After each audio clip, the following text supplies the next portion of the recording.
नमस्कार। वैसे तो एचपीपीएससी की नोटिफिकेशन जाओ मॉडिफिकेशन को लेकर जाओ काफ़ी दिनों पहले आई थी, लेकिन मैं नहीं बना पाया था और मैं सोच भी नहीं रहा था इस वीडियो को बनाने के लिए, क्योंकि काफ़ी दिनों से जाओ मैं वर्किंग पे नहीं था। लेकिन आज मुझे जाओ कमेंट्स आ रहे थे कि हमें एक बार समझाइए ज़रूर कि इसमें जाओ क्या प्रोसीजर रहेगा, क्या सिलेबस रहेगा, किस तरह का पैटर्न रहेगा आपका एचपीपीएससी का, किस तरह के जो यहाँ पे पैटर्न जो में जो है बदलाव यहाँ पे हुआ है। वैसे तो आप सभी को पता लग ही गया होगा, लेकिन फिर भी बता देता हूँ कि यहाँ पे पेपर 2 होने वाले हैं, पेपर 1 और पेपर 2 होने वाला है। जो पेपर 1 का जो सिलेबस है उन्होंने पहले ही जो मेंशन कर दिया है, लेकिन अभी हाल ही में अभी जाओ पेपर 2 का जो सिलेबस है वो आपका मेंशन यहाँ पे जाओ नहीं किया गया है। अब सिंपल सी बात याद रखना है कि पेपर 1 जो होगा एचपीपीएससी द्वारा जो कंडक्ट करवाया जाएगा उसमें 100 मार्क्स का जो यहाँ पे पेपर होने वाला है और 1 आवर आपको यहाँ पे दिया जाएगा करने के लिए। अब ये हो सकता है कि कंप्यूटर बेस्ड टेस्ट भी हो या फिर ऑफलाइन टेस्ट भी हो, लेकिन आपके पास 1 आवर होगा करने के लिए उस पेपर को। अब याद रखना है कि यहाँ पे नेगेटिव मार्किंग यहाँ पे बताई गई है कि आप अगर एक क्वेश्चन भी गलत करते हो, ठीक है, तो यहाँ पे नेगेटिव मार्क यहाँ पे जो होने वाली है, ठीक है। और ये भी बोला गया है कि यहाँ पे 5 ऑप्शंस आएंगे, ABCDE 5 ऑप्शंस यहाँ पे आएंगे। तो अगर आपको क्वेश्चन नहीं आता है तो आप उसको जाओ छोड़ नहीं सकते, आपको कोई ना कोई ऑप्शन लगाना पड़ेगा, ठीक है। तो अगर आपको नहीं आता तो आप ई ऑप्शन यहाँ पे जाओ लगा सकते हैं, ये भी बोला गया है, ठीक है। आपको एक ऑप्शन जाओ अतिरिक्त यहाँ पे दिया हुआ है, ई ऑप्शन जाओ यहाँ पे लगा सकते हैं। तो देखिएगा नेगेटिव मार्किंग होने वाली है, अगर आप छोड़ देते हो तो भी नेगेटिव मार्किंग होगी, अगर आप जाओ आंसर टिक करते हो और वो गलत निकलता है तो भी आपकी नेगेटिव मार्किंग यहाँ पे जाओ होने वाली है, ठीक है। तो यहाँ पे देख सकते हैं आप कि जनरल नॉलेज आएगी यहाँ पे हिमाचल प्रदेश जीके के जो 30 क्वेश्चन आएंगे, 30 मार्क्स के यहाँ पे जो क्वेश्चन आपको देखने को मिलेंगे, ठीक है। जनरल नॉलेज ऑफ नेशनल आएगा यहाँ पे, इंडिया जीके जिसको हम बोल सकते हैं, एंड इंटरनेशनल अफेयर्स आपके यहाँ पे देखने को मिलेंगे। इसमें करंट अफेयर्स भी हो सकते हैं, नेशनल लेवल के इंटरनेशनल लेवल के करंट अफेयर्स भी हो सकते हैं, एंड इंडिया जीके भी हो सकती है और वर्ल्ड जीके भी यहाँ पे देखने को मिल सकती है आपको। तो यहाँ पे भी 30 मार्क्स का जो पैटर्न यहाँ पे ये रहने वाला है। अब देखिए हिंदी लैंग्वेज के क्वेश्चन यहाँ पे आपको जो 20 क्वेश्चंस यहाँ पे हिंदी लैंग्वेज के आएंगे, यानी कि 20 मार्क्स की जो आपको हिंदी लैंग्वेज आपको देखने को यहाँ पे जो मिलेगी। साथ ही साथ आपको इंग्लिश लैंग्वेज यहाँ पे जो देखने को मिलेगी पेपर 1 में 20 मार्क्स की, ठीक है। तो ये आपको जो पेपर 1 का जो टेस्ट रहेगा, सिलेबस रहेगा जो आपको तैयार करना है। मैं समझता हूँ कि पहले पेपर 1 को तैयार कीजिएगा आप अच्छे से, बिल्कुल बेसिक लेवल से। उसके बाद जो पेपर 2 की अगर बात करें तो पेपर 2 का जो पैटर्न रहेगा वो सब्जेक्ट एप्टीट्यूड टेस्ट रहेगा एक तरह से, ठीक है। डिस्क्रिप्टिव यहाँ पे लिखा हुआ है सब्जेक्ट एप्टीट्यूड टेस्ट। यहाँ पे जाओ 3 आवर्स आपको दे रखे हैं और 120 मार्क्स का यहाँ पे जो पैटर्न आपको यहाँ पे जाओ दे रखा है। हो सकता है कि इस जहाँ तक मैंने जाओ क्लियर किया था एचपीएससी से, उन्होंने यही बोला था कि जो सेकंड पेपर है वो ऑब्जेक्टिव टाइप रहेगा, लेकिन वो सब्जेक्टिव रहेगा, सब्जेक्टेड रहेगा, ठीक है, सब्जेक्ट से रिलेटेड रहेगा, लेकिन वो ऑब्जेक्टिव टाइप यहाँ पे जाओ रहने वाला है। मान लीजिए आपके पास अगर टीजीटी कमीशन की तैयारी कर रहे हो, क्या कर रहे हो, टीजीटी कमीशन की तैयारी करो, तो पेपर 2 में सबसे पहले तो आपको याद रखना है कि जैसे जो ऊपर पेपर 1 में जो सिलेबस दे रखा है उसमें से कुछ तो क्वेश्चन तो बनेंगे ही बनेंगे। जो ऊपर आपको जो सिलेबस दे रखा है उसमें से कुछ क्वेश्चन तो बनेंगे पेपर 1 में से, ठीक है। लेकिन आपको जाओ सब्जेक्ट से रिलेटेड, जैसे आपका जाओ टीजीटी मेडिकल है तो वहाँ पे बायोलॉजी भी पूछ सकते हैं आपको थोड़ी बहुत, ठीक है, और केमिस्ट्री भी पूछ सकते हैं आपको, एंड थोड़ा सा जाओ आपको साइकोलॉजी भी यहाँ पे पूछ सकते हैं क्योंकि वो सिलेबस से रिलेटेड होगा, ठीक है। लेकिन मेजोरिटी यहाँ पे जो सब्जेक्ट की रहेगी पेपर 2 में, सब्जेक्ट की जो यहाँ पे मेजोरिटी रहेगी। अगर मान लो 120 क्वेश्चन है तो आप समझिए कि 60+ क्वेश्चन आपके जाओ यहाँ पे सब्जेक्ट से रिलेटेड रहेंगे।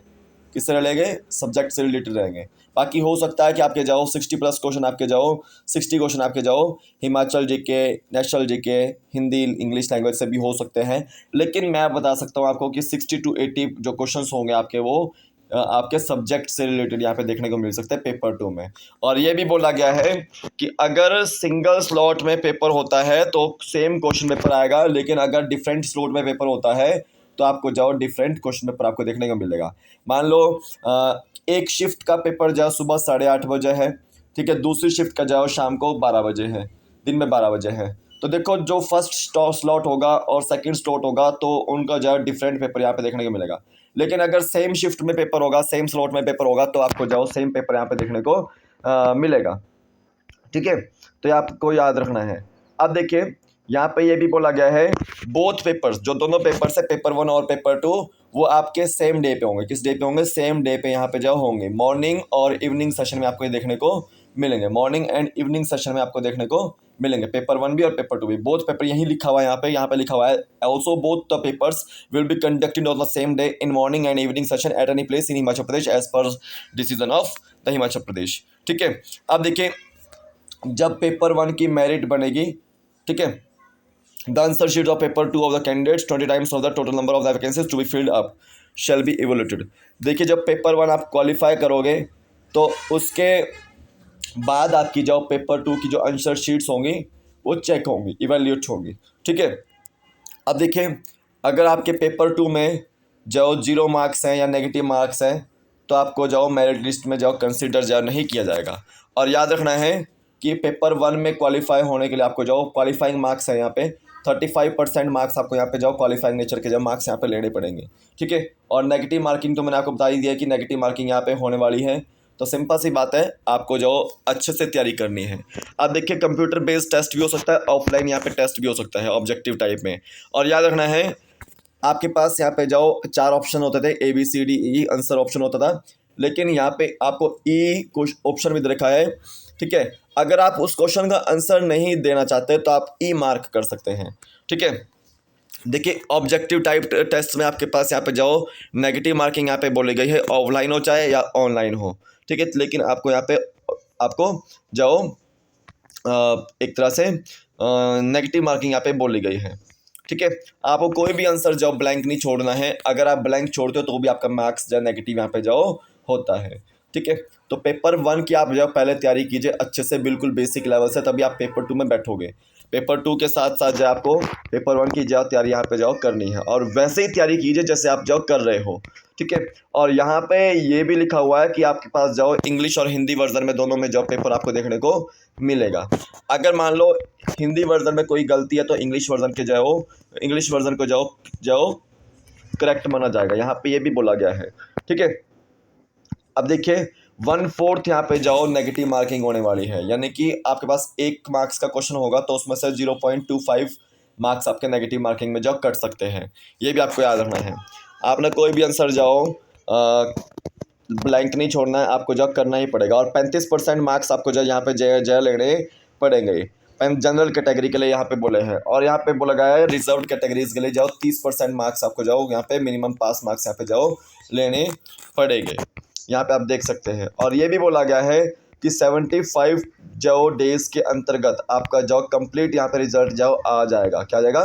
कंप्लीट यहाँ पे जो रिजल्ट जो यहाँ पे आ जाएगा 75 डेज के अंतर्गत। दिखा देता हूँ मैं आपको, कहाँ था लिखा हुआ, आगे लिखा हुआ था।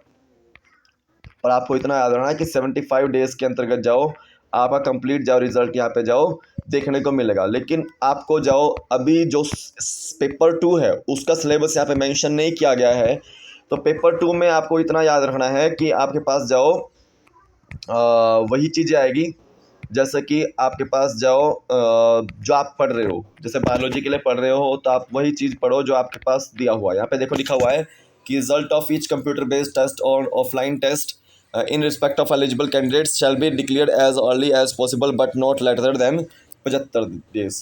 तो 75 दिन से ज़्यादा समय नहीं लगेगा कंप्यूटर बेस्ड टेस्ट और ऑब्जेक्टिव टाइप टेस्ट को लाने के लिए। ठीक है, 75 दिन के अंतर्गत आपकी जो ये भर्ती जाओ कंप्लीट यहाँ पे कर दी जाएगी, ऐसा HPPSC का कहना है। अभी थोड़ा सा स्टाफ की भी कमी है उनके पास, तो इस वजह से जाओ भर्ती नहीं निकलेगी, लेकिन जाओ कुछ दिनों में जाओ भर्तियाँ निकल जाएगी। ठीक है, कुछ दिनों में जाओ भर्तियाँ आपकी जाओ निकल जाएगी, तो आप इसको जाओ अच्छे से जाओ पढ़िए, अच्छे से तैयारी कीजिए, बिल्कुल बेसिक लेवल से पढ़िएगा। ठीक है, और आपको जाओ 9:30 बजे बायोलॉजी क्लास लेता हूँ मैं, तो आप उसको जाओ ज़रूर देखेगा। पैटर्न के लिए मैंने आपको बता दिया, ये यही पैटर्न रहेगा आपका, चाहे आपका जाओ HPPSC का कोई भी एग्ज़ाम हो। क्लास 3 के लिए आपको जाओ कोई भी एग्ज़ाम हो वो आपका जो यही पैटर्न रहेगा। लेकिन जैसे अलाइड है, नायब तहसीलदार है, इन्होंने साफ साफ लिखा हुआ है कि उनका जो पहला पैटर्न था वही यहाँ पे देखने को मिलेगा। यहाँ पे आप देख सकते हैं, as per selection procedure notified in the Himachal Pradesh subordinate allied services post class 3 non graduated as amended from time to time. ठीक है, तो उसमें वही जो सिलेबस रहेगा, जैसे फॉरेस्ट रेंजर वगैरह में, नायब तहसीलदार वगैरह में वही सिलेबस रहेगा। ठीक है, HPS वगैरह में वही सिलेबस रहेगा। ठीक है, लेकिन क्लास 3 के लिए जो पैटर्न ये वाला जो आज मैंने आपको बताया, यही जो पैटर्न आपको देखने को क्लास 3 के लिए मिलेगा। कोई भी डाउट होता है आप ज़रूर पूछिएगा, और बातचीत कर सकते हैं आप मेरे से 9459859707 पे मेरा जो ये नंबर है, आप इस पर मेरे से जो संपर्क ज़रूर कीजिएगा।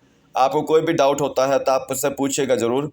और याद रखना है, मेरिट लिस्ट जो किसके ऊपर आधार पर बनेगी, पेपर 2 के आधार पर जो यहाँ पे बनेगी, ठीक है। इन केस अगर पेपर 2 में किसी के टाई हो जाते हैं मार्क्स, तो पेपर 1 के मार्क्स उसके कंसीडर जाओ किए जाएंगे। अगर पेपर 1 में भी मार्क्स टाई हो जाते हैं तो उसकी जो एजुकेशनल क्वालिफिकेशन देखी जाएगी।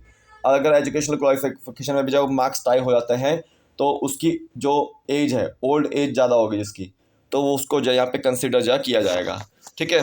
तो बस यही बताना था आपको। तो अभी के लिए फ़िलहाल इतना ही है। जय हिंद।